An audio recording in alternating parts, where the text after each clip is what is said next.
Hola, ¿qué tal? Muy buen día a todos y todas. Primero que nada, muchísimas gracias por conectarse a este encuentro, esta charla virtual de un tema que nos compete a todas y todos. Em, el tema está titulado Violencia espiritual en la mujer. Es un fenómeno social invisibilizado. Es un tema de tesis doctoral de la doctora Lourdes González. Y pues estoy muy contento porque vienen muchas personas de diferentes países incluso. Tenemos a personas de Perú, de Guatemala, de El Salvador, desde luego desde México también conectados. Entonces, pues sin extenderme más, voy a permitirme compartirles la semblanza de la doctora Lourdes González. La doctora María de Lourdes González Lozano cuenta con más de 20 años de experiencia como docente en diversas instituciones de educación superior en la Ciudad de México, Saltillo, Coahuila y Monterrey, Nuevo León. Sus áreas de especialización incluyen filosofía, teología, psicología, sociología, desarrollo humano y doctrina social de la Iglesia, entre otras. Es doctora en investigación de procesos sociales y maestra en orientación psicológica por la Universidad Iberoamericana, la Ibero, y licenciada en psicología por la Universidad Autónoma del Noreste, UANE. Además, ha cursado estudios superiores en filosofía y teología en la Universidad Pontificia de México, UPM, así como en sociología en la Universidad Nacional Autónoma de México, la UNAM. Su línea de investigación se centra en la psicosociología de la religión.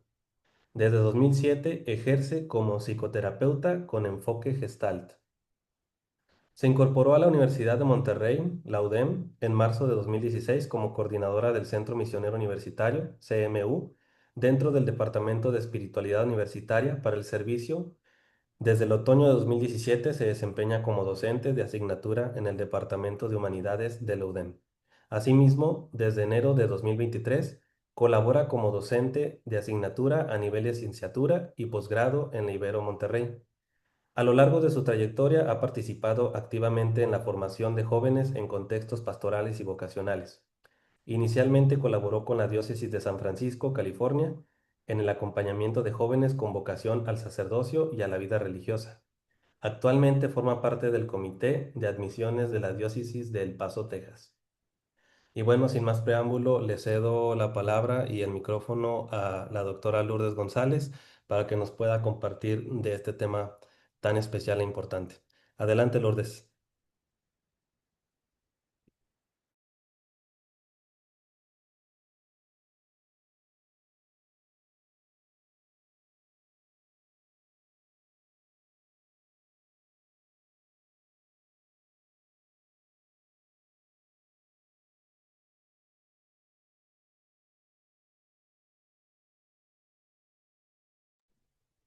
Listo.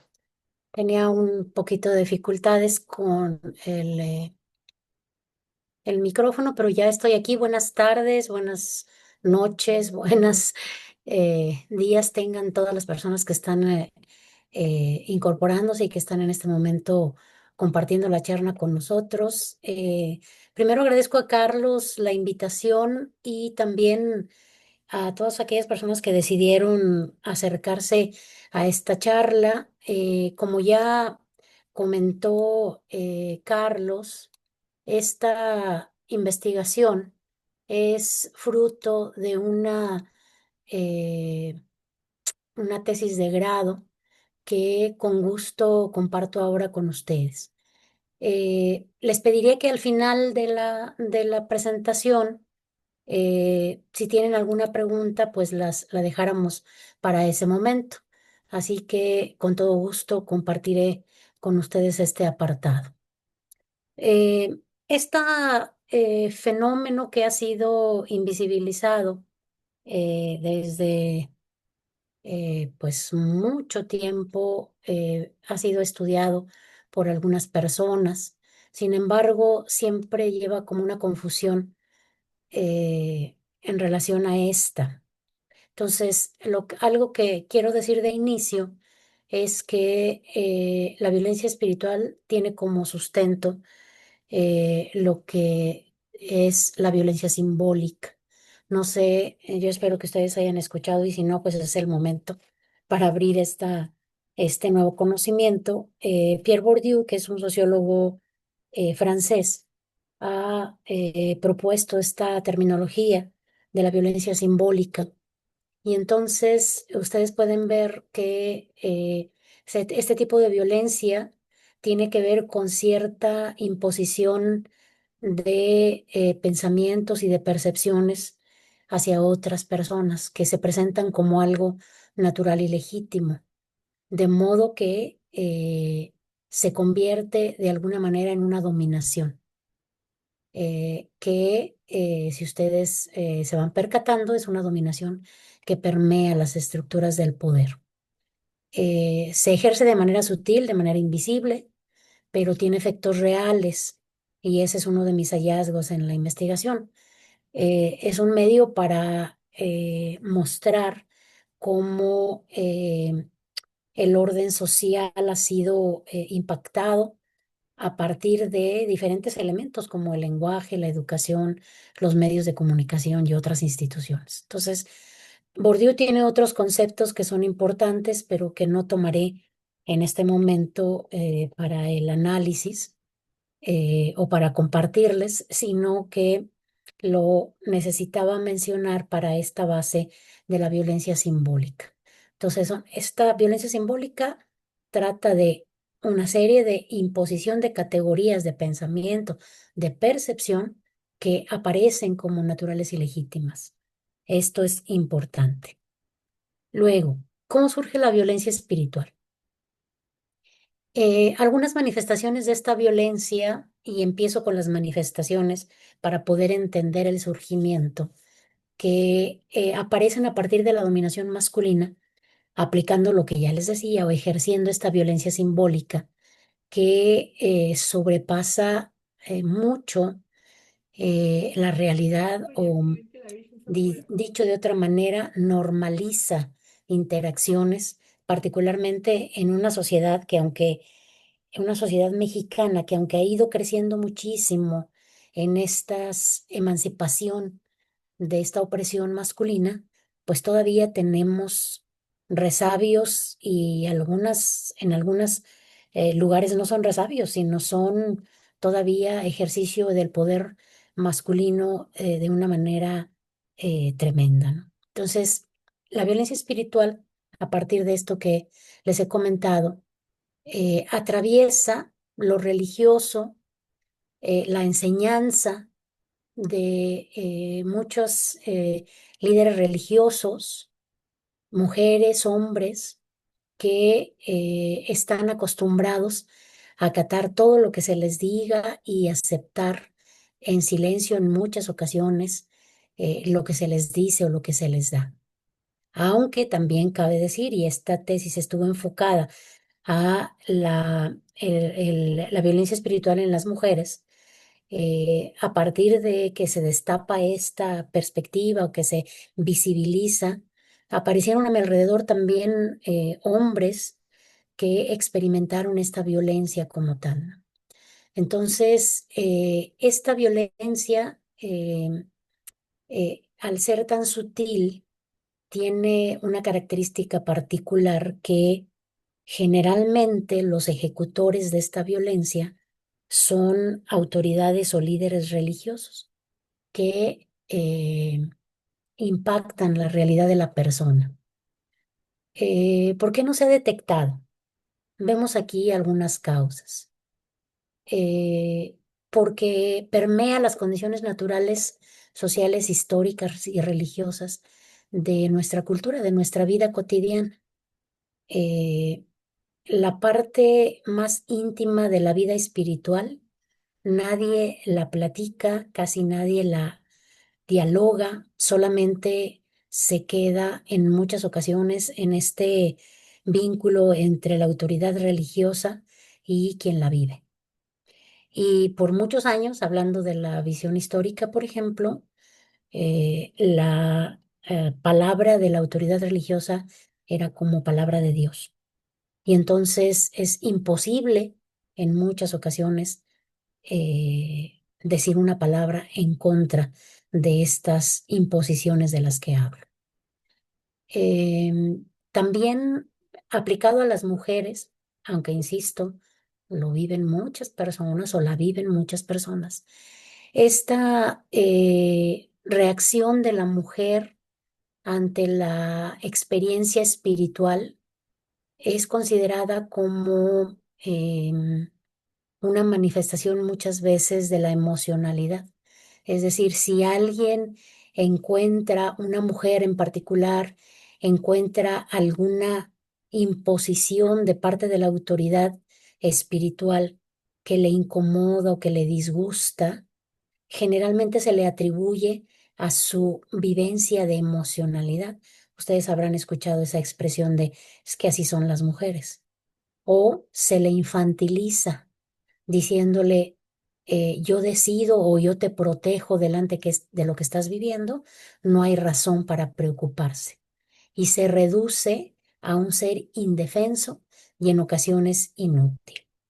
Entonces, muchas de las inquietudes que una mujer, discúlpenme los hombres que están aquí, pero voy a referirme de aquí en adelante a las mujeres, muchas de las experiencias espirituales que viven las mujeres en este vínculo con su autoridad espiritual son acalladas y son silenciadas porque, por un lado, la cultura nos ha enseñado a someternos y a no responder delante de aquello que la autoridad espiritual nos dice, considerándolo, insisto, como si fuera palabra de Dios. Y esto provoca que ante este silenciamiento y ante esta opresión que puede causar alguna indicación de parte de la autoridad espiritual, la callemos y la silenciemos, ¿no? Entonces, ante esta realidad, tenemos la urgencia de visibilizar la violencia espiritual para prevenirla, para tipificarla. Y yo sé que es un sueño lejano, pero que pueda generar políticas públicas de respeto a la experiencia espiritual, no solo ahora hay mucho, incluso como derecho humano, está considerada la vivencia de la religión de una manera libre, pero la religión no forzosamente es espiritualidad. Entonces, por ello es importante ejercer o realizar este primer paso de visibilización, que es lo que estamos haciendo en este momento. Dar a conocer que este tipo de violencia existe y de forma sutil. ¿Cuál fue el marco teórico? A mí me parece que es importante que se identifiquen estos elementos que son relevantes. En el marco teórico utilicé varias dimensiones, dimensión antropológica, dimensión sociológica y una dimensión teológica. Y aquí en la dimensión antropológica nos percatamos que es necesaria una interpretación al ser humano desde los ámbitos primitivos en este sentido de la búsqueda de la trascendencia, de esta visión de la espiritualidad como tal. Y la antropología de la religión concretamente manifiesta que estas manifestaciones de lo trascendente y de la espiritualidad utiliza en estas manifestaciones aspectos simbólicos que ayudan a traducir esa experiencia espiritual interna. Entonces, aunque lo religioso es lo visible, detrás de ello hay una experiencia espiritual que sostiene al ser humano como tal. Y entonces, estas experiencias o estas expresiones simbólicas de lo religioso en el ser humano se van transformando en formas culturales y que van permaneciendo de generación en generación. Entonces se convierte estos simbolismos antropológicos en formas de cultura en significados que van dando sentido a el ser humano como tal, buscando identidad. Entonces, estos símbolos vistos desde esta antropología van dando significado a esta vivencia espiritual de las personas y esta simbología es muy importante, que con la religión le da o le empieza a dar sentido a la vivencia espiritual. Aquí ustedes verán a este autor, Mas Ferrer, que menciona que algunos antropólogos han analizado el comportamiento de algunos líderes religiosos y que se expresan como, desde esta visión antropológica, como intermediarios del poder. Y aquí empieza la, esta cuestión de invisibilización de este manejo del poder, porque al ser una visión antropológica simbólica, buscamos quien interprete esos símbolos y le damos ese poder de interpretación a quienes son los líderes religiosos y espirituales. Y esto es desde una perspectiva antropológica, como respuesta a una visión trascendente del ser humano que busca este ir más allá, este sentido a la vida como tal, aparecen personajes que interpretan estos aspectos simbólicos insisto, el ser humano como tal le da un poder a estos líderes espirituales y líderes religiosos que de pronto sobrepasan y pasan sobre el ser de la persona. Luego, en la dimensión sociológica tenemos algunos sociólogos muy importantes como lo son Durkheim, Weber, Simmel, que aportaron ciertos aspectos al fenómeno religioso. No voy a centrarme en ellos en profundidad, pero Durkheim, por ejemplo, le da importancia a los procesos sociales y considera la religión como un sistema de creencias que ejerce una praxis de lo sagrado, lo refiere él, pero también de lo simbólico, que conecta con lo que hablaba los autores desde la visión antropológica. Max Weber también habla, junto con Simmel, de la visión de la subordinación. Naturalmente, a partir de que el ser humano se incorpora a lo sagrado y que va más allá de la comprensión humana en muchas ocasiones, tiende a subordinarse porque le sobrepasa. Y entonces esta subordinación es utilizada por líderes espirituales y religiosos para un manejo, para un ejercicio del poder, que no siempre es un poder, llamemos, saludable, ¿no? Entonces, en las experiencias religiosas de los individuos, de las personas, las creencias religiosas se convierten en refugio, protección, escudo. Ahorita ustedes pueden estar pensando, ¿con quién comparten sus creencias religiosas? ¿Con aquellos líderes que tienen? ¿Con personas que están cercanas? ¿Con algún grupo o una comunidad a la que pertenezcan? Porque tienen un mismo carisma. Y entonces esta experiencia espiritual se convierte en un tesoro que hay que cuidar, pero que en ocasiones dejamos otra vez la interpretación en manos de otras personas, ¿no? Eh, hay por ahí algunos datos importantes, además de Davi y Walter, que son los autores que menciono. Hay estadísticas de algunos datos que mencionan que, al menos en el momento que se hizo esta tesis, que fue por ahí del 21, el porcentaje más alto de experiencias religiosas y espirituales se da en las mujeres. Aunque ahora los hombres han ido interesándose cada vez más en la cuestión de lo espiritual, las mujeres son un target importante en este análisis que hacemos. También hablando de otro autor importante que es psicólogo social, habla de las representaciones sociales como un elemento importante en la cultura, es decir, aquello que aprendemos en la sociedad, en lo cotidiano, lo percibimos desde nuestra perspectiva del conocimiento, eh, desde nuestra psique, pero también desde nuestra capacidad de conocer.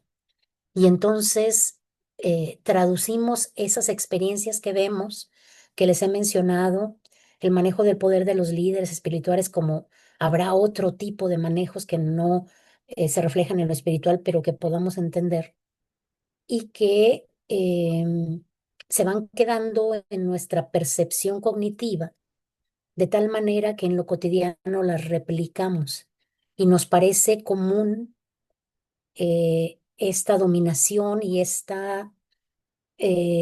manejo del poder de estos líderes como algo normalizado. Entonces, la representación social del hecho religioso como tal o de la vivencia espiritual se normaliza en que es normal que tu líder espiritual te regañe porque tiene todo el poder y la experiencia y es un hombre de Dios y tal. Y entonces se justifica y se normaliza. Y bueno, hay líderes mujeres también que pueden caer en esta violencia espiritual en muchas ocasiones. Lo hablaremos más adelante. Desde la dimensión teológica tenemos eh, la importancia de reconocer la dimensión espiritual en el ser humano, eh, como esta necesidad de trascender. Tomo aquí un concepto de espiritualidad que parte de Palacio, que dice que es la comprensión del acto mismo del espíritu humano que tiende a trascender, perdón, las dimensiones de la vida y direccionarlas hacia la fuerza divina. Habrá otras explicaciones, habrá otros conceptos de espiritualidad, pero en este caso quise centrarme en esta que em, intenta trascender el ser humano, esta visión de trascendencia, como había mencionado, hacia lo divino y que es una búsqueda natural, innata de esta dimensión del ser humano. Ahora, este proceso o este camino que requiere una transformación se da en comunidad.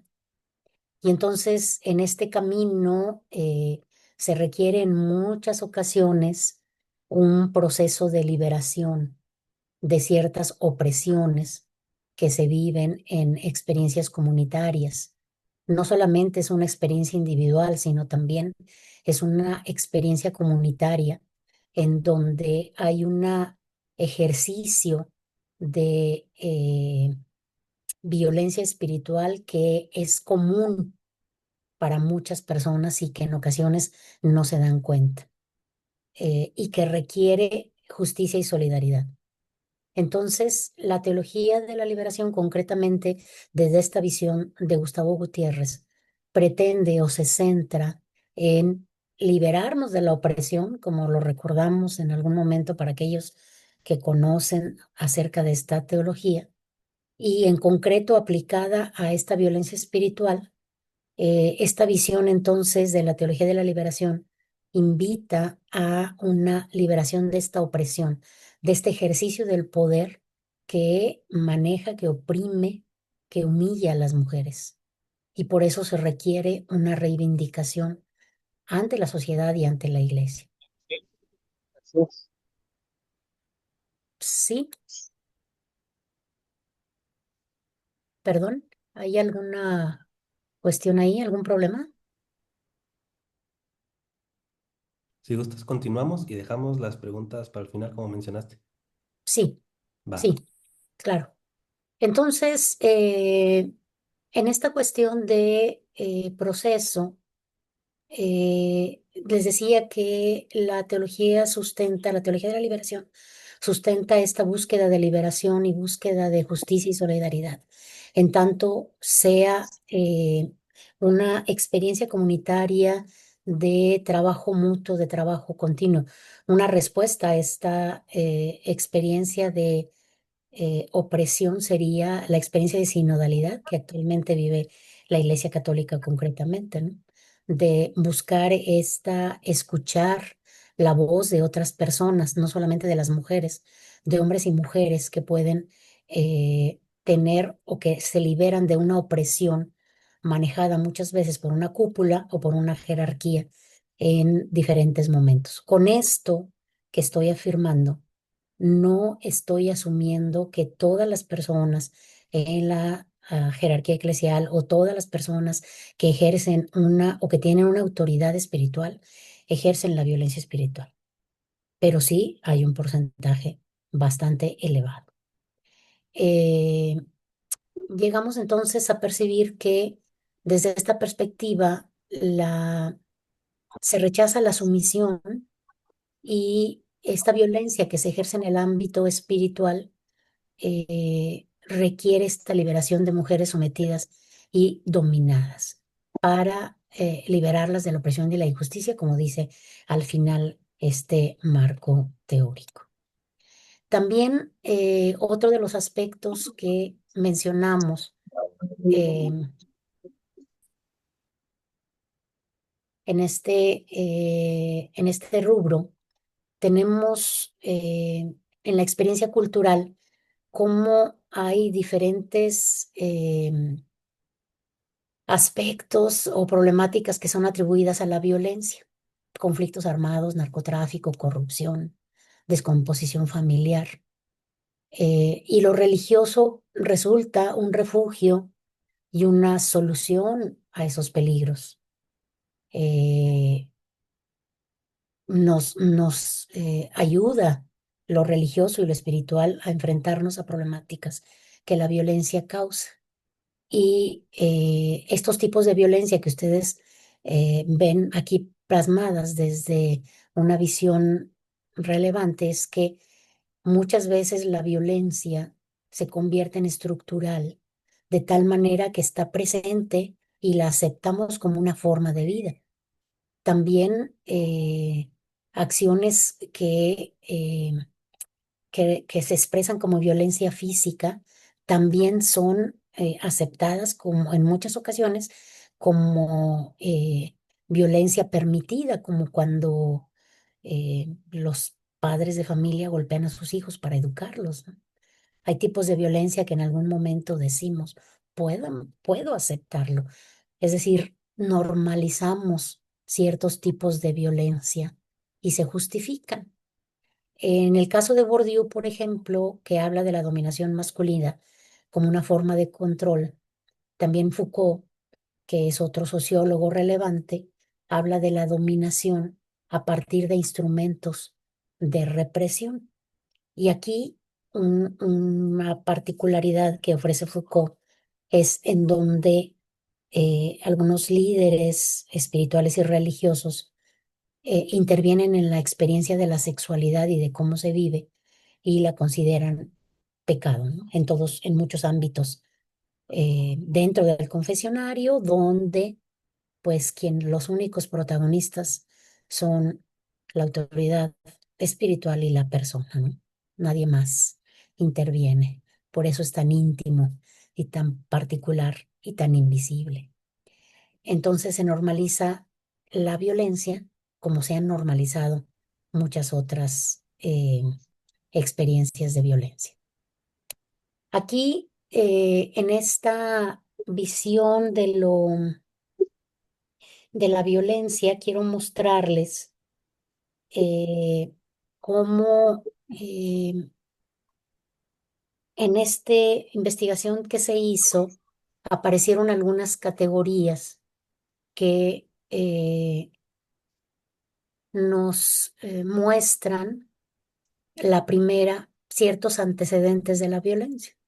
En las personas entrevistadas sobre este tema, aparecieron, por ahí hay un micrófono abierto que está haciendo un poquito de ruido. Agradezco si lo mantienen bloqueado. Muchas gracias. En este proceso de investigación se descubrieron algunas categorías que nos dieron como resultado lo que más adelante les mostraré como la espiral de la violencia. Entonces, una de las primeras categorías que se encontraron es que para vivir la experiencia espiritual, generalmente hay antecedentes de violencia. Eh, ¿Cuáles? Indefensión aprendida.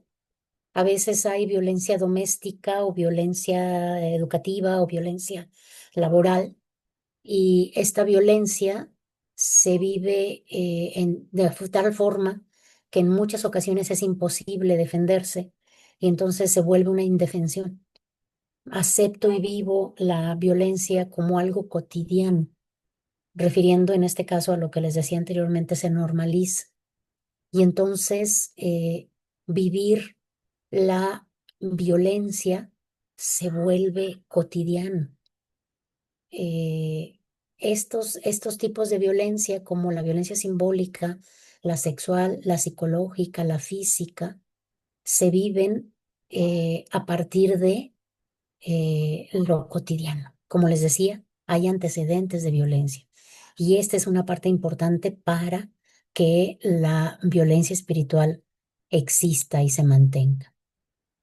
Hay otro elemento importante y otra categoría que se llamó educadores en la religión y educadoras. En esta categoría aparecen personajes importantes que se convierten en autoridades espirituales que pueden ejercer la violencia espiritual. Por ejemplo, hay muchos casos en donde las abuelas se encargan de educar en la religión y son susceptibles o son eh, estas posibles ejecutoras de la violencia espiritual, así como congregaciones religiosas, así como la familia en general, miembros de la familia y en particular las madres, madres de familia, no madres religiosas, sino madres de familia, aunque también las congregaciones religiosas pueden ejercer esta violencia al estar proponiendo procesos educativos en la religión. Más adelante podré dar algunos ejemplos. Otra categoría, la tercera categoría, habla de algunos personajes, algunas autoridades que son ejecutores de la violencia espiritual. Congregaciones religiosas que tienen alguna autoridad en particular. A veces, según los datos referidos, la misma persona se autoviolenta. Las madres, los sacerdotes, la cultura, la familia y gente con poder en este mismo ámbito de lo espiritual. Y luego, una siguiente categoría, que son las manifestaciones de la violencia espiritual, que como ustedes ven aquí, se asemejan muchísimo a las manifestaciones que vive una persona que ha vivido cualquier otro tipo de violencia. Piensen en violencia física, violencia sexual, violencia psicológica, violencia patrimonial, violencia económica. ¿Y qué manifestaciones hay? Hay daño, hay abuso de poder, se ve a partir de la cultura, hay imposición, hay incoherencia en el discurso y la acción de quienes ejercen o quien ejecuta la violencia espiritual, hay ignorancia también, hay sometimiento y hay manipulación. Luego, en la quinta categoría, aparecen las consecuencias de la violencia espiritual, que curiosamente son alrededor de 20, que viven las personas que han vivido la violencia espiritual. Sufren por cuestionar e interpretar, por tratar de cuestionar a quien le enseña, a quien la educa en la fe.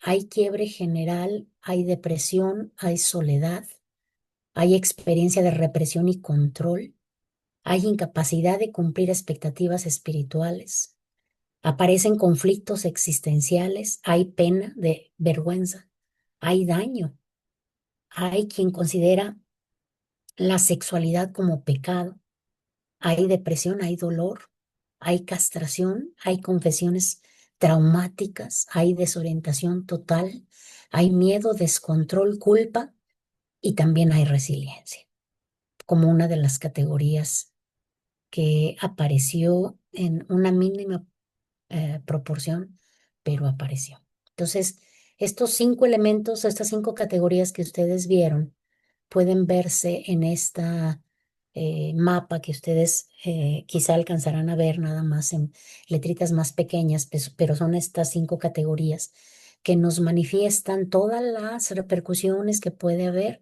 de la violencia espiritual. Eh, Resultados, como ustedes ya les expresé, se van viendo aquí. Entonces, ¿qué es la violencia espiritual? Finalmente sé que se estaban preguntando eso y lo dejé hasta este momento para poder llegar a esta expresión, que es un concepto propuesto por mí y que resultó a partir de este análisis de campo, de interpretación ante esta búsqueda de la visibilización de este fenómeno. Y entonces la violencia espiritual es la manipulación y el daño que ejerce una persona que tiene autoridad espiritual sobre otra y con ello logra controlar la libertad interior y las decisiones de vida. Aquí no estoy implicando que la violencia espiritual sea una cuestión separada de otro tipo de violencias. A veces va vinculada con violencia psicológica, con violencia sexual, con violencia física, pero esta visión de la violencia espiritual me parece que es relevante que se note, que se visibilice para que sea posible erradicarla. Eh, Finalmente, este es la que les mencionaba hace un rato, lo que le llamamos espiral de la violencia. Y en esta espiral de la violencia me pareció relevante em, mostrar cómo en el proceso de investigación aparecieron estos elementos que ustedes vieron previamente, en donde a partir de antecedentes de la violencia que viven las mujeres, aparecen algunas personajes, algunos líderes espirituales que pueden ser educadores, que pueden ser madres de familia, que pueden ser, y que hasta este momento aparentemente no hay una problema, una dificultad con esto. El problema viene cuando estos educadores y educadoras se convierten en ejecutores de la violencia espiritual. Y entonces, al estar ejerciendo esta violencia espiritual, empiezan a expresarse como estas formas de opresión y de subordinación y de daño que tiene consecuencias que terminan en un proceso de violencia espiritual, que si la persona no tiene un acompañamiento, no se da cuenta de esta experiencia, se vuelve una espiral que se repite otra vez, contexto de violencia, a partir de educadores, de ejecutores, de manifestaciones, y luego de consecuencias vuelve a darse con esta fuerza centrípeta que atrae a la persona hacia adentro y no hacia afuera. Ustedes pueden pensar, si han conocido el ciclo de la violencia, saben que muchas de las mujeres que viven, por ejemplo, violencia doméstica, es muy difícil salir de esta violencia doméstica porque están acostumbradas y han normalizado estas formas de manifestaciones y entonces no encuentran una algo anormal o algo complicado porque esa es la vida.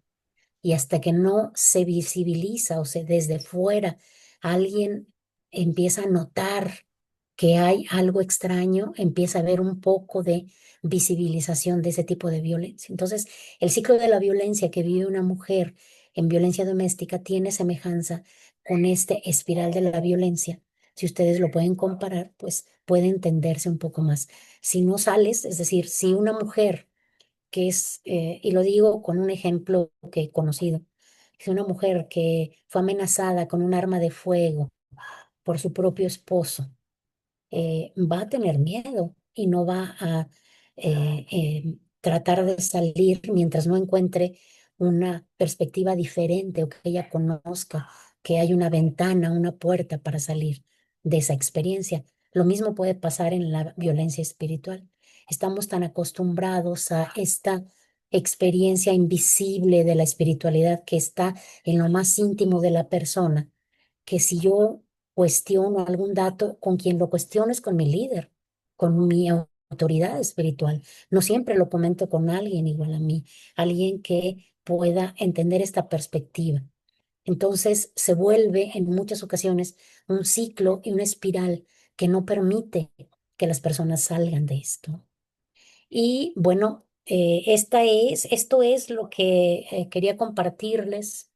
Aquí hay un poco de bibliografía, un poco de la mucha que se ocupó, pero pues es esto lo que quería compartirles. Es algo sencillo, creo yo, pero profundo y que me parece que es una perspectiva diferente de la violencia en las mujeres. Voy a dejar de compartir. Gracias Lourdes por compartirnos esta charla y tu tesis de investigación. Em, Ahora me permito pasar a la sesión de preguntas. Seguramente algunos de los participantes tendrán inquietudes, comentarios. No sin antes sí pedirles de favor que nos apoyen levantando su mano para darle orden a las preguntas para no amontonarnos y bueno, estamos aquí al pendiente de quienes quieran participar de algún comentario, de alguna pregunta hacia la doctora.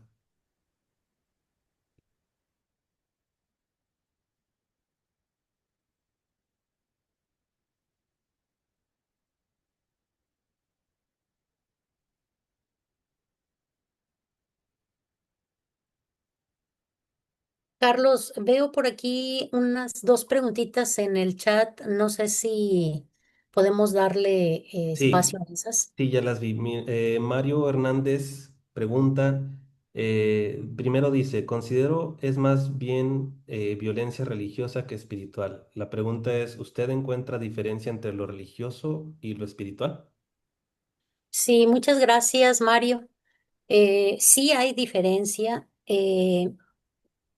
En los sistemas de creencias, los religiones que conocemos, tenemos diferentes aspectos importantes. Por ejemplo, para poder entenderlas, hay como cinco ejes relevantes, ¿no?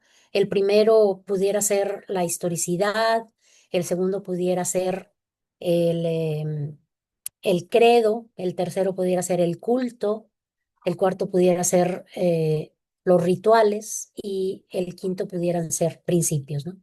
Entonces, desde esta perspectiva de lo que es un sistema de creencias, podemos entender que hay experiencias, y me refiero a la parte del culto, en donde hay una vinculación del ser humano con aquella religión a la que se adhiere, aquel sistema al que se adhiere.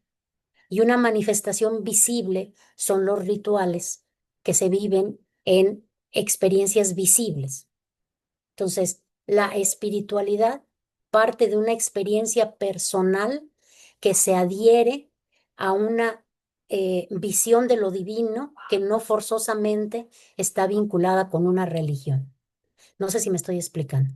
Entonces, la religión con estos elementos que le he mencionado, pues nos habla de ciertos sistemas de creencias como hay la religión judía, la budista, el hinduismo, aunque el budismo no se considera como una religión propia, pero tiene un sistema. El Islam, todos estos grandes sistemas de creencias tienen un proceso importante, pero la espiritualidad, la vivencia como una dimensión del ser humano, no forzosamente está implicada en este tipo de manifestaciones o estipulaciones que ofrece un sistema de creencias. Una persona puede ser espiritual sin estar adherida a un sistema de creencias, porque lo espiritual tiene que ver con la dimensión, con lo trascendente, con aquello que la persona busca más allá de sí mismo, que en el caso de las personas que tienen una religión concreta, pues se refiere a esta cuestión o a esta vinculación con lo divino. No sé si me estoy explicando. No sé si responde Mario a esta cuestión. Sí, muchas gracias. Buenas noches a todos y todos y gracias por esta tan clara exposición. Este, Cuando comenta esta parte es la parte espiritual individual, la espiritualidad, pero al manejar el término la violencia espiritual, claro que la persona tiene una experiencia personal, pero más bien está en el ámbito religioso, pienso yo.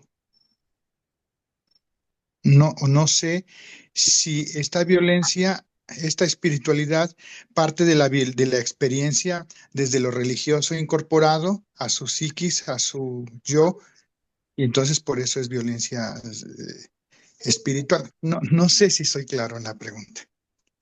Sí, Mario, trato de entenderlo y la respuesta va por esta parte de la dimensión espiritual, evidentemente que es una de las dimensiones de la persona, como es la dimensión psicológica, sociológica, social, intelectual, la dimensión física.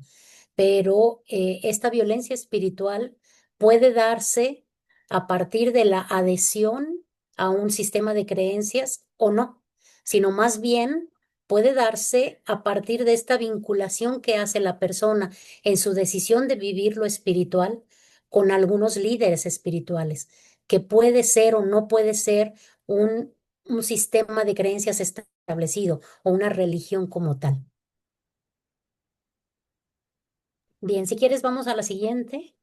Sí, preguntan en el chat si nos podría compartir a quienes entrevistó para obtener los resultados de consecuencias espirituales y de pasadita si puedes compartir la imagen de la bibliografía. Sí, claro. De entrada, la, no puedo hablar de nombres porque se habló de confidencialidad en esta investigación, pero sí les puedo decir que fueron mujeres, algunas seglares laicas comprometidas con vivencia espiritual, algunas estudiantes universitarias y algunas otras personas que estaban dentro de una congregación religiosa y otras que permanecen en la congregación religiosa.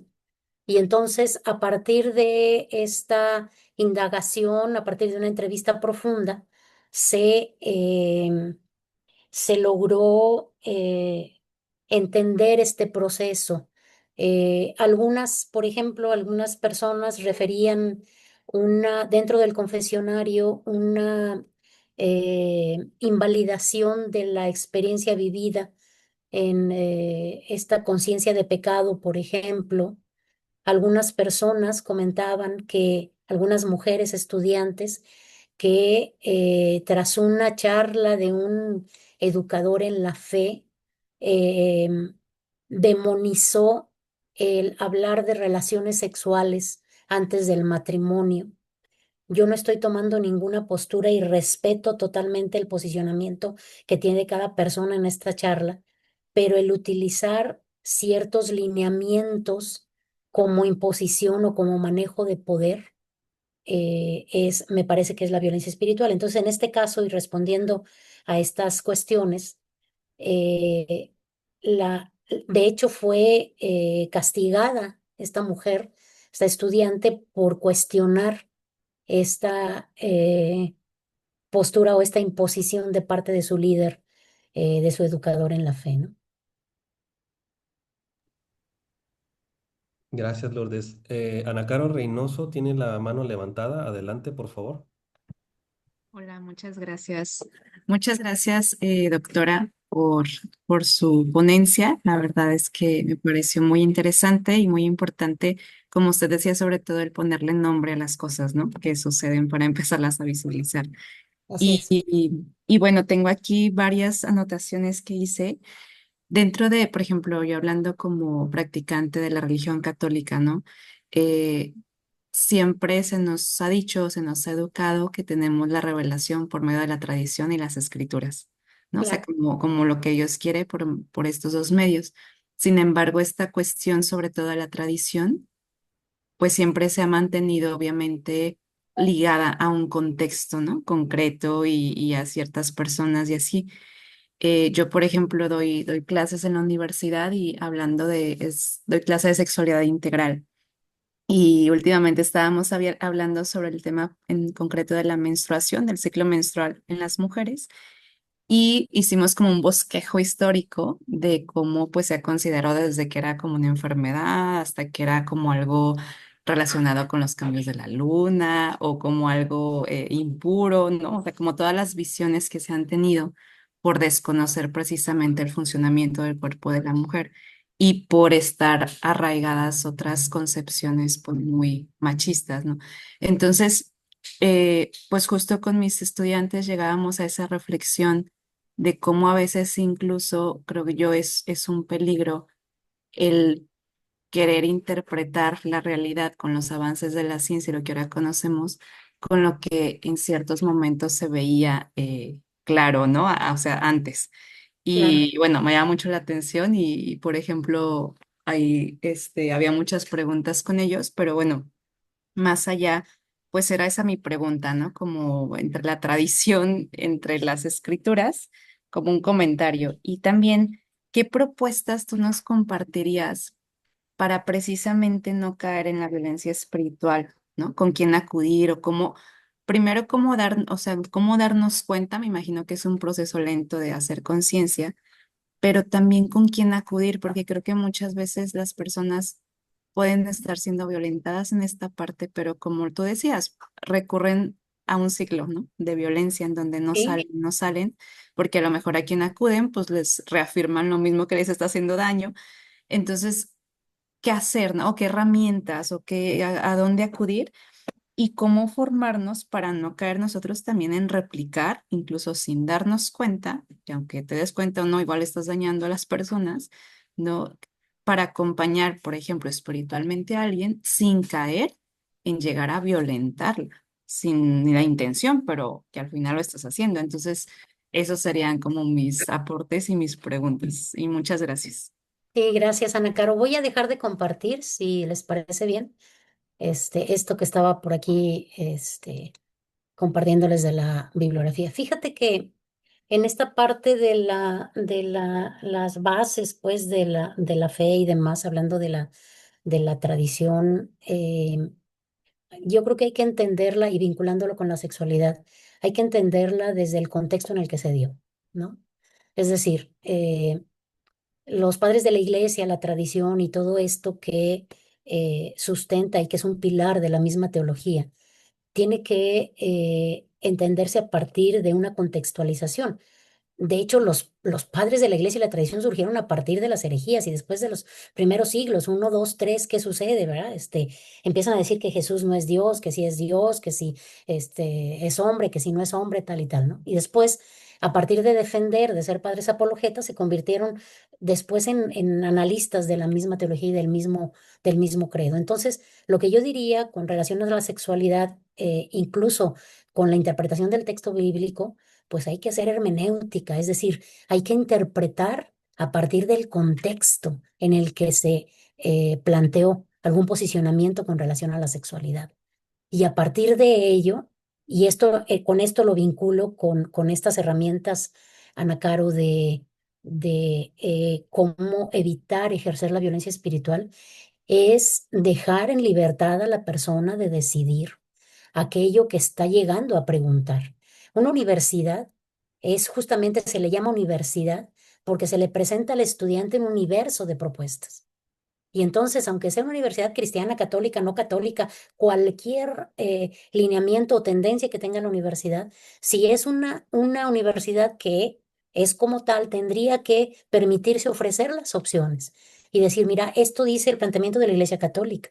Hay otros planteamientos que a lo mejor no te los voy a enseñar, pero este es el planteamiento. Digo, si está dentro del programa o de la currícula, pues a lo mejor sí, pero si no está, dices, bueno, esta es una opción por la que tú puedes decidir. Entonces, pero aquí la primera parte es dejar que la persona conozca, pero que decida por dónde se quiere ir, que decida. Y por otro lado, herramientas para la violencia espiritual, pues lo primero que yo sugeriría, Ana Caro, es que la menciones en tus clases. Es decir, la estás visibilizando, porque no sabemos que había inteligencia artificial hasta que nos empezaron a decir, la podemos usar.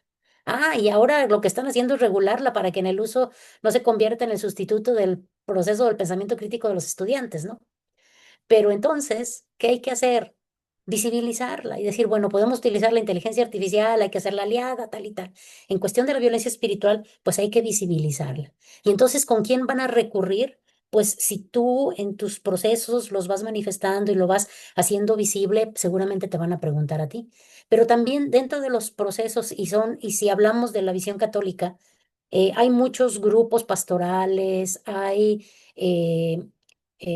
pues estos grupos en el que Carlos pertenece y que está, hay que hablar y entonces pedirle a la persona o a las personas que se acerquen a aquellos compañeros y demás que en quienes confían primero, que no van a divulgar primero su confianza, que no la van a abrir, y segundo, que identifiquen cuáles son estas manifestaciones de la violencia espiritual. Es decir, si te fuiste a confesar y llegaste triste, pues a lo mejor es un proceso normal porque reconoces que te equivocaste en alguna cosa o que te alejaste del vínculo con Dios, si es que así pueden entenderlo.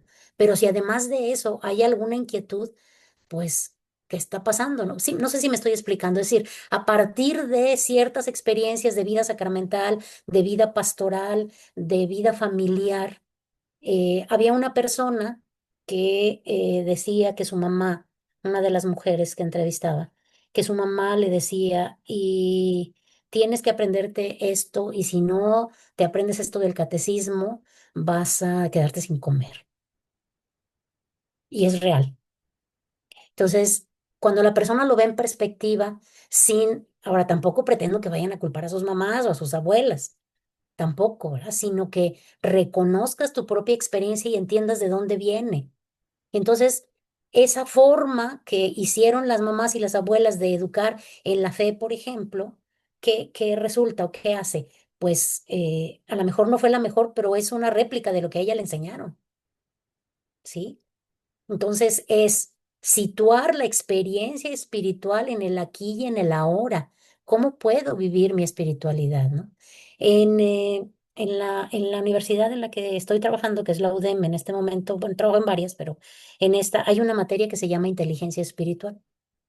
Y entonces ahí hay una serie de aspectos importantes en donde reconocemos por un lado los sistemas de creencias y por otro vamos dándole comprensión a la espiritualidad y por otro lado otros elementos que son las atrofias y una de las atrofias de la inteligencia espiritual pues es la violencia espiritual. Pero otra vez, tú que estás en la academia, creo que es un lugar privilegiado para poder visibilizar este fenómeno y por otro lado ir encontrando. No puedo darte una receta como tal porque cada situación, cada lugar tiene diferentes contextos. Es como si yo te diera la receta que me funciona a mí en esta universidad, pero a lo mejor en tu experiencia el contexto y la situación es diferente. No sé si me explico. Entonces, ¿qué otras herramientas puedo pensar ahora? El diálogo continuo, es decir, verificar que esta experiencia de fe vivida a partir de una religión en particular, si es que ya hay personas que son adherentes a religiones concretas, pues identificar si esta experiencia es una experiencia de gozo y de felicidad, ¿no? De entrada. Y si no, ¿de dónde viene su insatisfacción? ¿De dónde viene su incomodidad? ¿De dónde viene esta parte de, sí estoy a gusto, pero, dicen los estudiantes, ¿verdad? Entonces, por ahí puede ser una cuestión de análisis. ¿Por qué es compleja, Ana Caro? Y con esto termino. Porque no es visible, porque la vida espiritual, la vida es una vida interna, es tan propia de uno que no es tan fácil compartirla como puedo compartirla en un micrófono o en un portal como en este, ¿no? No sé si me explico. Espero haber orientado, no sé, desde Sí, esta visión, ¿no? sí, muchísimas gracias. Que con gusto. Gracias a ambas. Le cedo la palabra a Jaime Peña y posteriormente, así viene en el título, iPhone de Mónica. Primero, Jaime, adelante, por favor.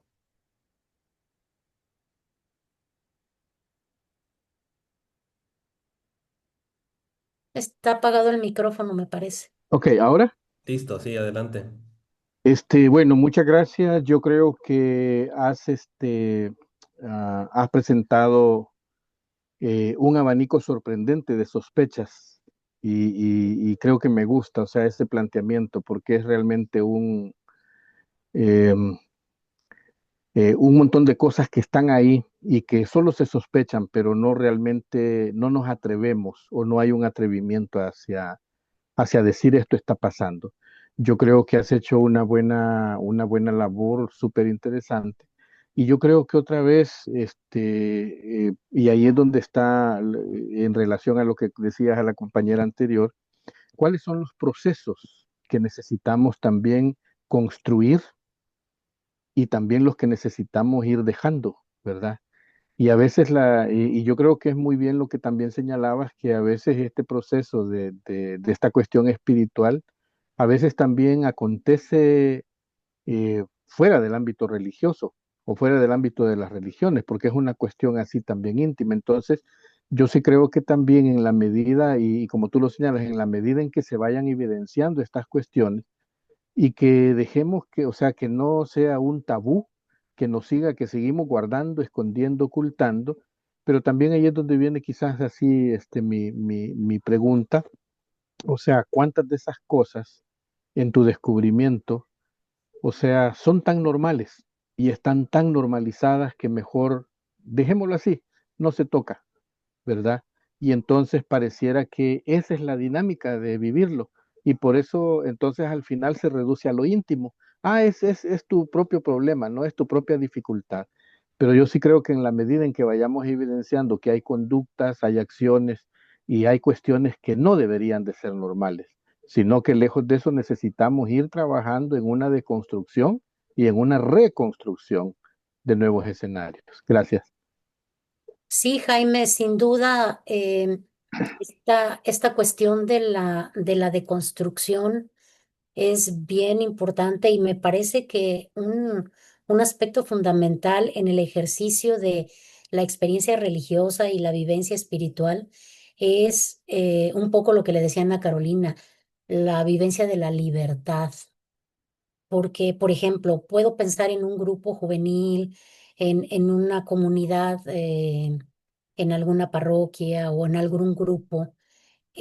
A veces o muchas de las veces hay imposiciones en relación o con relación a actividades que tienen que hacer, en cuestiones que ustedes dicen que sí porque lo dijo el padre, o que ustedes dicen que sí porque han vivido tantos años ayudando y ¿qué sucede?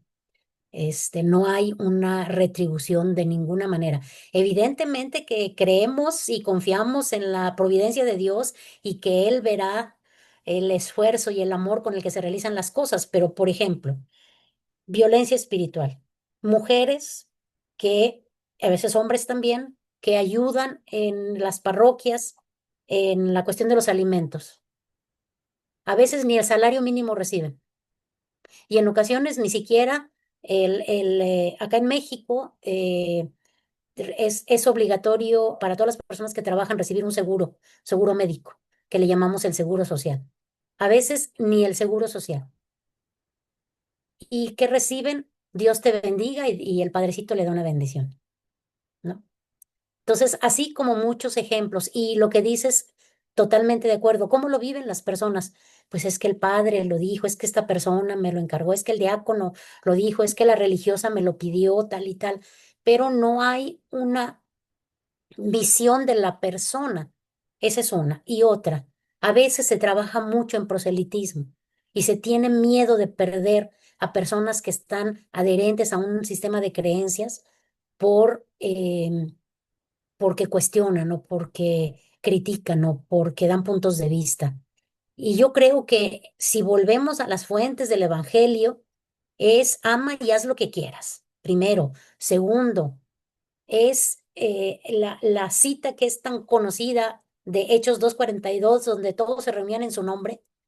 Eso es, se van a reunir quienes realmente estén llamados a reunirse en nombre de Dios. Entonces, ¿por qué hace falta obligar? ¿Por qué hace falta el proselitismo? ¿Por qué hace falta? Porque no lo visibilizamos, porque pensamos que es normal. Ya normalizamos que le dejemos todo el trabajo de organización. Estoy hablando de cuestiones laborales, ¿eh? Por ahí hay una conferencia que compartí también de trabajo esclavo, cómo en muchas ocasiones las parroquias y los sistemas de creencias se aprovechan de la bondad de las personas para hacerlos sus trabajadores, insisto, sin siquiera el trabajo, el salario mínimo. Eso también es violencia espiritual. ¿Por qué? Porque la persona no va a cuestionar lo que diga su autoridad eclesial o espiritual, porque tiene la razón, porque es palabra de Dios. Entonces, qué dice el mismo Evangelio en la segunda venida? ¿Qué esperamos? La instauración del reino de Dios, ¿no? Que es justicia, verdad, perdón, misericordia. ¿Dónde está?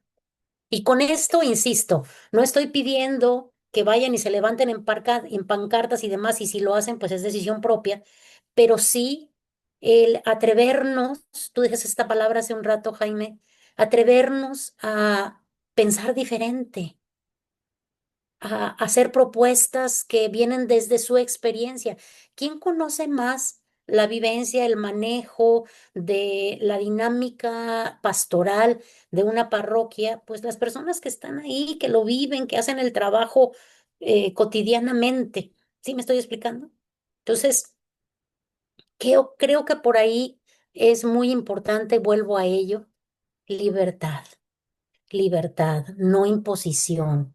Y si una persona dice, ya no quiero estar aquí porque no me gusta el modo, adelante, estás en libertad. ¿Cuántos leprosos volvieron a darle las gracias según el texto evangélico a Jesús? 1 de 10, según el texto. Entonces, yo creo que la parte relevante del evangelio es volver a las fuentes y dejar en la libertad a las personas que quieran estar, ¿no? Gracias, Lourdes. Por cuestiones de tiempo, busquemos un poquito más de brevedad en los comentarios y en las dudas. Adelante, Mónica, o iPhone de Mónica. Sí, muchas gracias. Buenas noches a todas y a todos.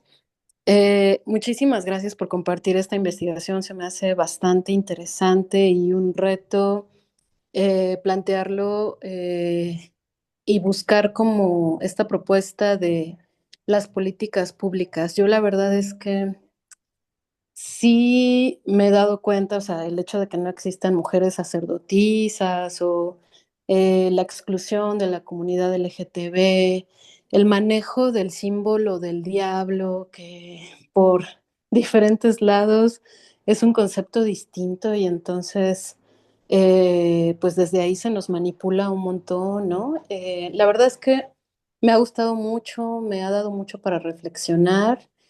Y pues bueno, me he dado cuenta de cosas que pues yo sentía que eran como muy pesadas, pero no le había dado el nombre de violencia espiritual. Entonces, pues ojalá que nos pueda compartir si es que publicó su artículo de investigación, pues para fortalecer ahí este conocimiento y pues agradecerle y felicitarla mucho. Gracias, Mónica. Sí, así como tú lo mencionas, por un lado parecen aspectos o experiencias muy simples, pero por otro lado son tan pesadas como tú lo llamabas, porque intervienen o tienen que ver con lo más íntimo de la persona. Y entonces, si no lo visibilizamos, si no lo hablamos, no nos damos cuenta por esta cuestión por esta normalización de. Dice Moscovici, que es el autor, el psicólogo social que les mencionaba, que estas representaciones sociales que hacemos de la realidad que vivimos se convierte en un círculo que replicamos constantemente. Yo espero que las 21 personas que estuvieron hoy aquí, o 20, tengan esta nueva experiencia para poder visibilizar esta forma de ver la realidad desde la violencia espiritual que pues ha sido tan normalizada, ¿no? Y que sí, esta parte de la comunidad LGTBQ+, esta cuestión de las personas que la experiencia del sacerdocio que hace falta en esta visión cristiana católica va en camino y se atrasa. Hay mucho clericalismo, el tema que le interesa mucho por ahí a Carlos Lozano. Es un tema que se vincula también con la violencia espiritual, pero yo soy de las personas, y ese es un posicionamiento personal, que cree que el cambio se hace desde dentro, no desde fuera. Es decir, estando comprometidos con nuestros sistemas de creencias, estando comprometidos porque conocemos por dónde y cómo se mueven. Entonces, tengo toda la esperanza de que a partir de esto que ustedes escucharon, digo, si les convence, otra vez ejerciendo su propia libertad, que puedan profundizar en ello y que puedan pues lanzar esta alerta, como lanzan esas alertas en el mar que está en peligro, ¿no? Que está en picada las olas, o que hay peligro, decirles, oye, date cuenta. Ustedes pueden ver en la Iglesia Luz del Mundo, por ejemplo, que ha salido muchísimas cosas a nivel de violencia espiritual. Las madres mismas entregaban a sus hijas al profeta porque la fe estaba tan arraigada y está tan arraigada, que confían que el entregarle a sus hijas al profeta va a ayudar, ¿no? Violencia espiritual que también tenemos que reconocer en la Iglesia Católica a partir de los abusos y de la pederastia. Es real. Eso también es violencia espiritual, pero que tiene, como les había dicho, componentes psicológicos también y componentes sexuales, ¿verdad? Pero es violencia espiritual. ¿Por qué? ¿Por qué estas series que han salido manifiestan este escándalo? Porque es lo más íntimo de la persona. Ustedes, si vieron esta última serie de Netflix de El Lobo de Dios, que es un ejemplo de violencia espiritual tremendo, ven, yo he pensado mucho en las personas que se atrevieron a hablar y a dar la cara y a mostrar su rostro. Imaginen el contexto de una persona de 70, de 80 años que ha vivido en un contexto de sometimiento, primero por la generación S, sometimiento. Segundo, por la formación y la visión de silenciar toda experiencia vivida. Eso se vive mucho en lo íntimo de lo espiritual. Cuando alguien te pide, que a lo mejor, Ana Carolina, ese puede ser otro elemento, cuando alguien te pide que no digas aquello que estás viviendo, es una alerta. ¿Por qué no decirlo? Si es una experiencia espiritual vinculante con Dios. No sé si me estoy explicando. Em, por ahí, antes de que siga la siguiente persona, agradezco a las personas que están diciendo que agradecen. Yo agradezco mucho que estén escuchándome, de verdad, porque es una manera de manifestar por ahí a Mario, a Janet, a María Rosa, y que les está haciendo pensar y que le están diciendo cómo han vivido la experiencia, o que han vivido a lo mejor en alguna circunstancia la violencia espiritual.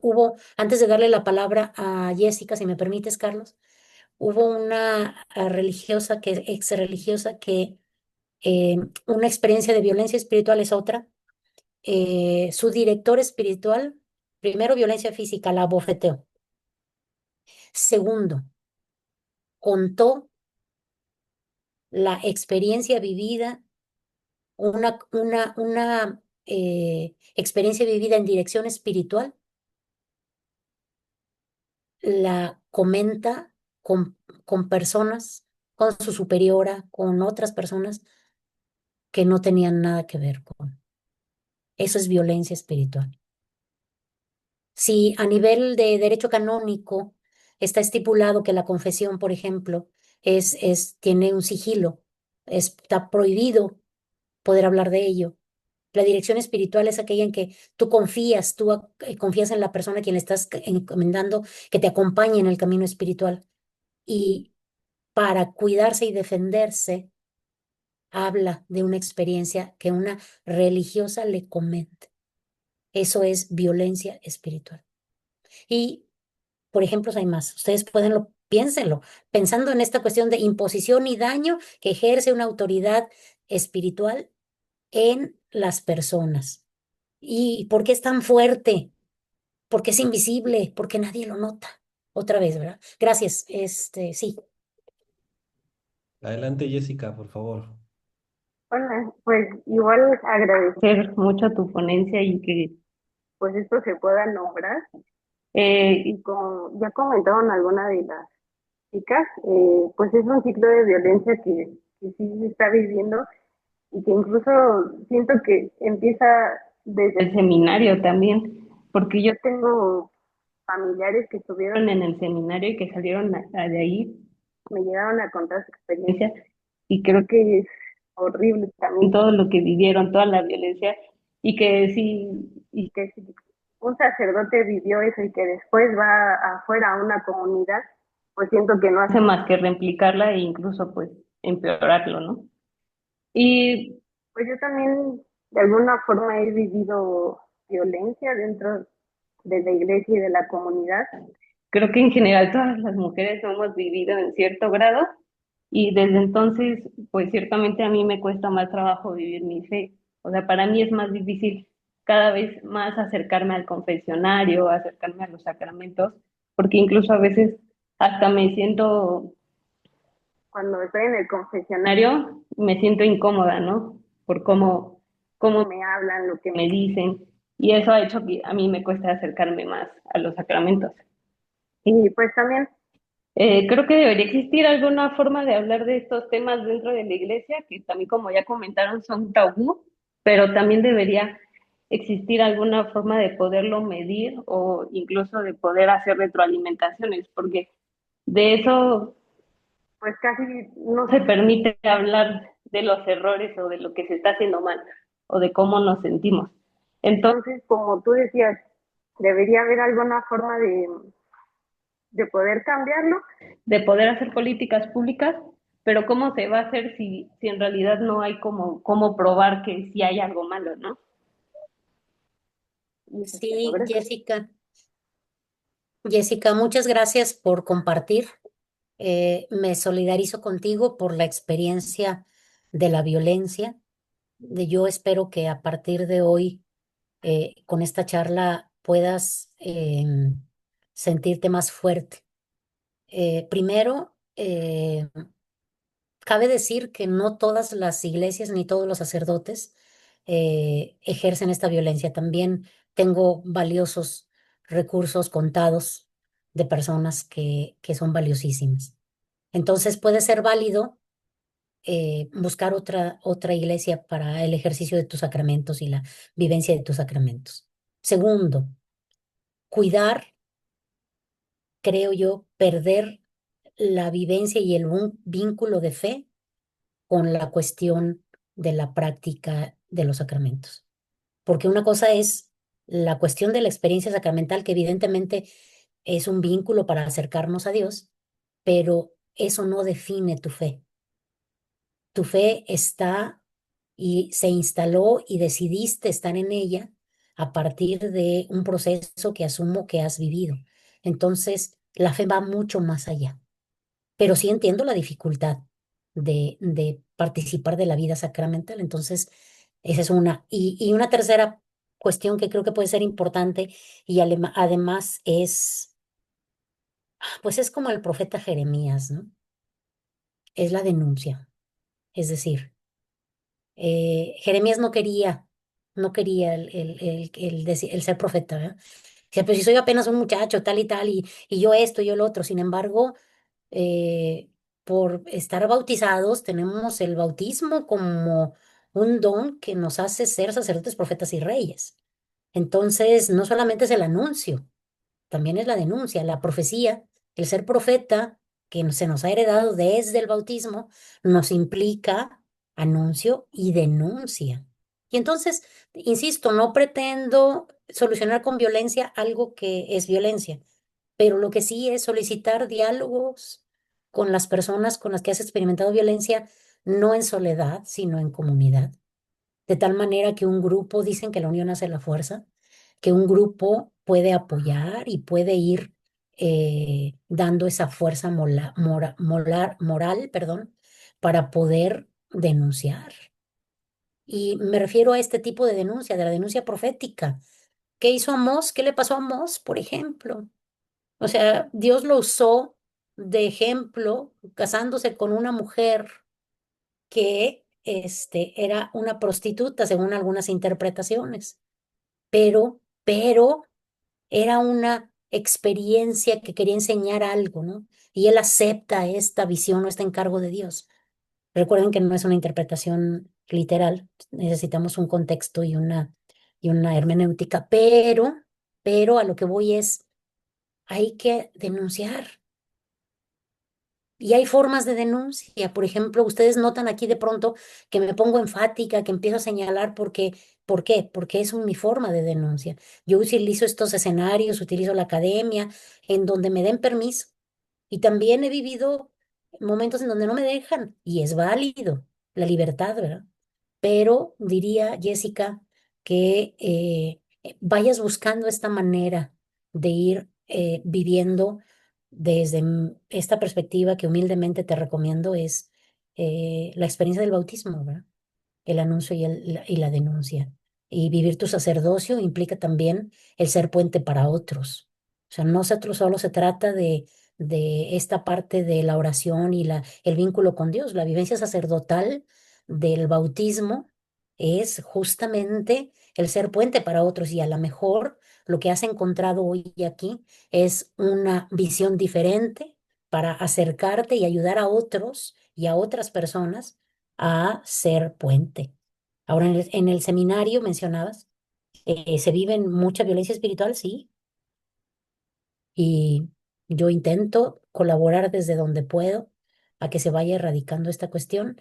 No es fácil para nada, no es fácil, pero cuando hay una convicción real de que algo se puede hacer, yo creo que eso ya es una herramienta fuerte. Y todas las personas que están aquí, si están convencidas de la existencia de esta violencia, van a encontrar algún camino para visibilizarla en los ámbitos en donde se desenvuelvan. Y entonces van a destapar muchas cosas que finalmente pueden hacer comunidad y pueden construir en favor de otros, vivir el sacerdocio, ¿no? El ser puentes. Gracias. Bueno, ya para finalizar, yo quisiera también compartir un comentario aquí en el diálogo, complementando un poquito lo de Jessica y lo que se comentaba en este ambiente eclesial, por decir, la parte del confesionario, ahí también como que me hizo clic porque creo que ahí necesitamos mucha cautela, ¿no? Porque también de pronto la violencia espiritual se puede ver reflejada, digamos, cuando uno confiesa algo y el sacerdote dice, a ver, dame más detalles, ¿no? Y dame más detalles y por qué esto y por qué aquello. Y entonces creo que ahí también pudiéramos prender o levantar las antenas y decir, o sea, es que no, o sea, una confesión no necesita tantos detalles que pudieran suscitar en la otra persona algún, digamos, deseo o un canal donde se pueda detonar algo de carácter sexual, ¿no? Entonces, creo que ahí también pudiéramos ver una alerta y no necesariamente puede suceder con las mujeres, también puede suceder con los hombres, ¿no? Esta parte eh, de expresar en el confesionario y que el padre pida, pregunte y a lo mejor comentarios fuera de lugar o solicitar más detalles, ¿no? Esta parte del sacramento. Y bueno, también volviendo al tema de la violencia espiritual, Lourdes, yo quería preguntarte, em, no sé si en algún punto de tu investigación te enfrentaste con este cuestionamiento de discernir entre la violencia espiritual y la violencia estructural, ¿no? Porque creo yo que están de alguna manera vinculadas, si hablamos propiamente de lo religioso y de lo que tiene que ver con la institución, pues obviamente la figura de la autoridad está ligada a una institución y cuando sucede este acto de violencia espiritual, pues está también ejerciendo desde su poder y desde su puesto o cargo una violencia, digamos, estructural que proviene propiamente de lo formal o lo institucional, ¿verdad? Que muchas veces le cedemos esta autoridad, a veces por ignorancia, por miedo, a veces por falta de conciencia. Entonces, no sé si en algún punto te topesta con este cuestionamiento de distinguir una violencia de otra. Más que distinguir, Carlos, se trata de, es como el caldo de cultivo, la violencia estructural. Es decir, hay instituciones que tienen ya normalizadas ciertas formas de ejercer el poder. Y entonces cuando están normalizadas y estructuradas, pues dices tú, ¿por dónde me voy? Porque esto ya está legislado incluso, ¿no? Y vino a mi mente, por ejemplo, alguna experiencia de vida religiosa de una congregación religiosa en donde la superiora de congregación femenina, la superiora tiene la autoridad o la formadora tiene la autoridad de dar indicaciones a las formandas o a las personas, o ya sea que estén en la etapa de noviciado, etapa de juniorado, etapa de votos perpetuos, siempre hay alguien arriba de, ¿no? Entonces, me parece que incluso el ejercicio de ese poder en muchas ocasiones se confunde y se pretende, y lo digo con fundamento en personas que, además de la investigación, han acudido a mí para un acompañamiento psicológico, se confunde y se infantiliza a las mujeres. Entonces, tanto así que, imagínense, una mujer que por sus necesidades personales de salud requiere el uso de papel de baño y se les entrega determinada cantidad o de toallas femeninas, se les entrega determinada cantidad y no les pueden dar más porque todas tienen que tener lo mismo. Y entonces, ¿cuál es el recurso? Yo soy tu formadora, me obedeces. Y cuidado con que me cuestiones, porque si me cuestionas va a ir a tu informe y entonces no renuevas votos o no haces profesión o no haces tal. Fíjense la nimiedad de un papel de baño o de unas toallas sanitarias. Pero ¿qué viene detrás? Una estructura que dice que yo tengo todo el poder o la persona que está ejerciendo esta autoridad para meterme en el nombre de Dios. ¿Por qué es el nombre de Dios? Porque soy la superiora, estoy representando a Dios a partir de este servicio de ser superiora o encargada de la comunidad. No sé si me estoy explicando. Entonces, la violencia estructural, Carlos, está em, subrepticiamente o está de base de muchos, de mucho del ejercicio de la violencia espiritual. Y lo vemos en la violencia en general. Es normal en muchas ocasiones que en una oficina de gobierno te maltraten. Es raro cuando te tratan bien y tú dices, ay, qué raro. Y es oficina de gobierno. ¿Por qué? Porque se ha normalizado el maltrato. Y si tú lo ves desde las personas que atienden, también hay cierta parte de razón, porque reciben gente, reciben y reciben y reciben y reciben, y no hay un proceso de descanso, un horario de comida, etcétera, etcétera, ¿no? No estoy justificando el maltrato, pero ¿qué sucede? Se normaliza. Y entonces yo voy a un servicio a sacar unas placas y me maltratan porque se ha estructurado desde, se ha normalizado una violencia y que se repite hasta que no hay alguien que dice, espérate, ¿por qué me tratas así? Entonces, otra vez volvemos a la parte de hay que denunciar, si lo vemos desde la perspectiva más teológica y la vivencia del compromiso bautismal, el ser profeta nos implica la denuncia, bajo los medios que ustedes quieran. Pues muchas gracias, Lourdes, por Un gusto. compartirnos. Y antes de finalizar, quiero compartir un breve reconocimiento que tenemos por parte del grupo. Eh, Aquí está. Lo voy a leer. El grupo Teología Latinoamericana Volviendo al Evangelio otorga el presente reconocimiento a doctora María de Lourdes González Lozano por haber compartido con excelencia su tesis doctoral, Violencia Espiritual en la Mujer, Fenómeno Social Invisibilizado, a 18 de septiembre de 2025. Entonces, esto te lo haremos llegar, Lourdes. Estamos, la verdad es que muy contentos por la disposición y el tiempo y de compartirnos esta realidad que necesita ser visibilizada. Yo comparto personalmente pues como hombre, y seguramente aquí hermanos y compañeros como hombre, creo que es importante como ir asumiendo estas cosas y de qué manera tengo permeada esta ideología que también viene de ideologías patriarcales, ¿no? Cómo permiten o podemos perpetuar incluso inconscientemente este tipo de violencias. Entonces, creo que estos espacios nos ayudan mucho a poder visibilizar, crear conciencia, pero también pasar la palabra, como dices, ¿no? Compartir, dialogar, el acompañamiento. Y también quienes están en el entorno eclesial o de la iglesia, el concepto de sinodalidad también está muy ligado porque lo de ser sinodal o una iglesia sinodal pues no es más que caminar juntos, ¿verdad? Es decir, como Ujú. a la par, implica cierta horizontalidad, cierta humildad de acompañarnos, de pisar en el mismo suelo, ¿no? Y poder caminar juntos. Compartiendo estas situaciones, visibilizando estas problemáticas.